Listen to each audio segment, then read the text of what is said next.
Perfect. All right.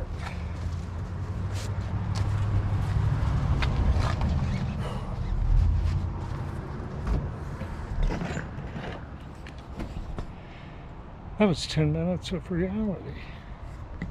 Well, let's have a look around. I got this cover fit pretty good. Had to grind it back in a few places, but I got it to fit pretty tight here. It's a little bit lumpy machine, but it's a lot better than it was. So I'm going to get that painted. Got the base done. So I'm going to start putting finish paint on this Morris Speed radial drill. And I do like the gray paint. I'm going to go ahead and put that paint on this lathe. I think that'll be adequate. So there it is.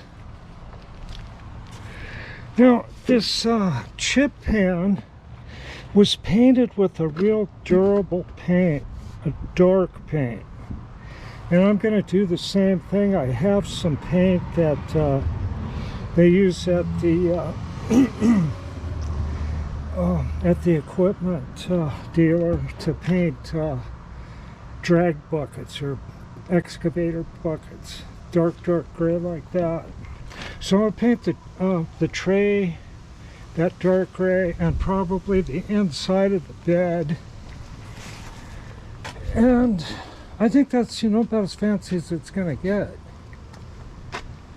A lot of detail stuff to do. I got to clean up that steady rest and get it ready for the finish paint. And got a hand wheel, bunch of little parts inside. And this thing here, I'm just going to do as a separate item.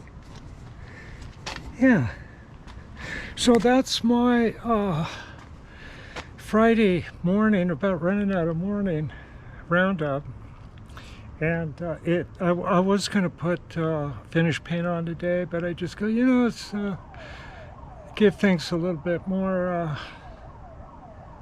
time for the bad stuff to show up and get a little more coats of primer on, and I'll be ready to put the finish paint on tomorrow. I think Chloe and I will go goof around at the duck pond or something. I hope you're all feeling good and having a good day. It's a nice day here in Walla Wall, Washington. And I'm making progress, and I'm going to keep going till it's done. So hang in there, and I will be back. Bye-bye.